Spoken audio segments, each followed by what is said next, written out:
Welcome to my channel. In the previous video, we've seen about list data structures and demonstration of various list functions. In this video, we will see about tuple data structure. The quote of this video was said by Donald Knuth. He is the father of analysis of algorithm. He worked on various algorithm design and programming paradigms. So what he was saying is computers are good at following instructions, but not at reading minds. So as a developer or a programmer, we have to consider this. So let's see what is a tuple. So tuple data structure, which is a ordered or unmutable container, which means the container that cannot be changed. Then the tuple can have a duplicate values. The tuple is denoted by brackets. So that this tuple can contain any kinds of data like integer data, string data, boolean data. Any data type can be stored inside a tuple.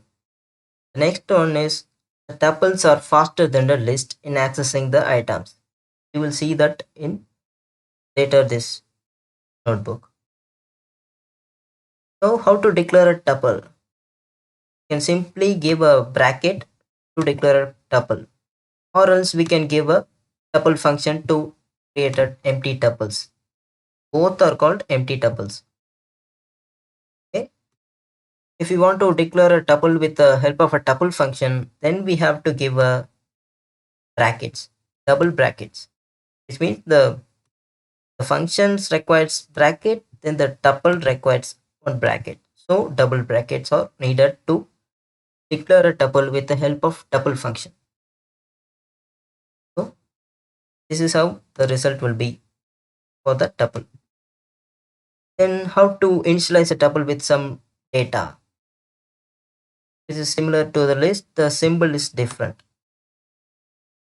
So we can have a string type, character, boolean, floating point. Any type of data can be stored inside a tuple. How to find the length of a tuple? So simply the len function.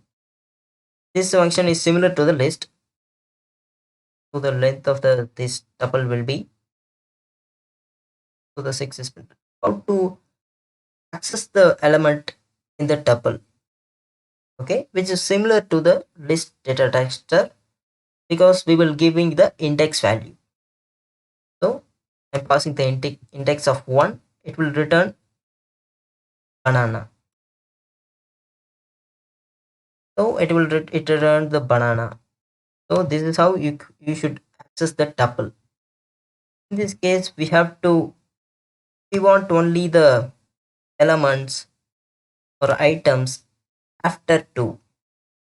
So the first 3 items will be removed. I mean the 2 items because the array start is 0. Okay. So these 2 items removed or it is not considered in this printing. So the other values are printed. Okay, this is called slicing, which is similar to the list. In the list also we can able to slice the data. We'll see the slicing in another video. So this is 2 methods available in the tuple. One is a count method, another one is index. The same functionality as list, it will count the occurrence of the item. So the 5 value presented 2 times. We change this. The count is 3. The next one is index. You will find the first occurrence of the specified value. The index of the first value will be 0, 1, 2 and 3. Let's see. So the result is 3. This is how we can able to find the index of the specific value. So as I said before, the tuple is immutable. Means we cannot change the value of a tuple. So we can able to modify the tuple into a list so that we can modify the list to whatever the values we want, then we can convert the list again to a tuple. This is one method to change the values inside a tuple. In this case, I'm having a tuple of a, B, and C. I'm changing the tuple into a list by with the help of list function. Then I'm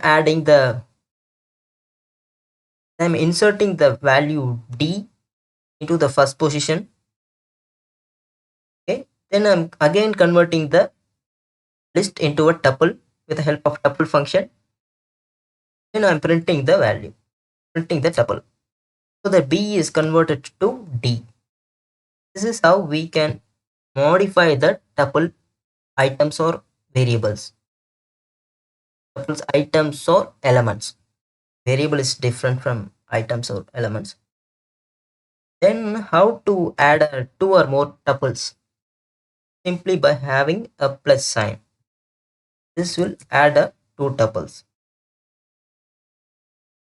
First tuple is ABC, the second tuple is 1, 2, 3. So with the help of addition, we can able to append or add two tuples together. So let's see what is the comparison between list and the tuple. As I said before, the accessing the elements, the tuple is more faster than the list. So let's test that. So I'm here having a numpy function a range. We will see about packages in detail in the later playlist. So I'm here declaring a np range. It will create a set of value within the range, within the given range. So the starting value is 10. The end value is this. So this 2 is the interval or step. So let me print this so that you can able to see. So the result is 1, 3, 5, 2, 9, 9, 9, 9, 9. So that much value can be generated with a single line of code. This is advantage of NumPy package. Okay, now we have to convert this to a list so that we can able to find the time. Let me convert this to a list. Converted. Now I'm accessing the element 5907. This is a time function. So I'm getting the time before accessing and after accessing. Let me run this. So this is the value. Moreover, this is the result is 0, right? As you see, the result is 0. If the result is change means, as I run before, these are the result it came. So let me subtract and get the time difference. These are the result I got before running this thing. Okay. The run before, this is the result for starting before accessing and after accessing. Okay, this is the time interval between those. The same thing I'm creating a list with the same values.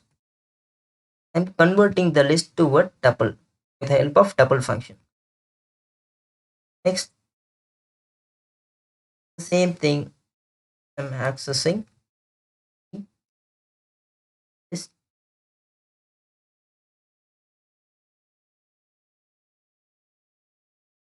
So here are the difference, right?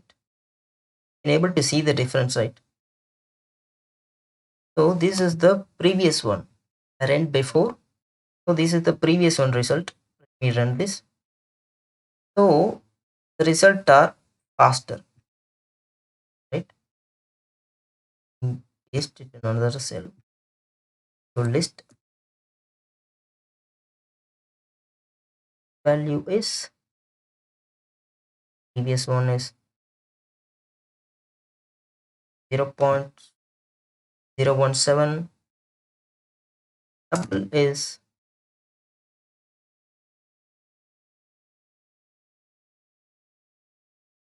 0 point. You see the difference, right? Tuple is accessing the element faster than the list. So this is the main advantage of using tuple rather than list. But most of the cases we use list. If there is any possibilities, we can able to use the tuple perform faster. Okay. So this is enough for this video. In the next video, we will see about another data structure like a set or a string or a dictionary we can see. Okay. Thank you.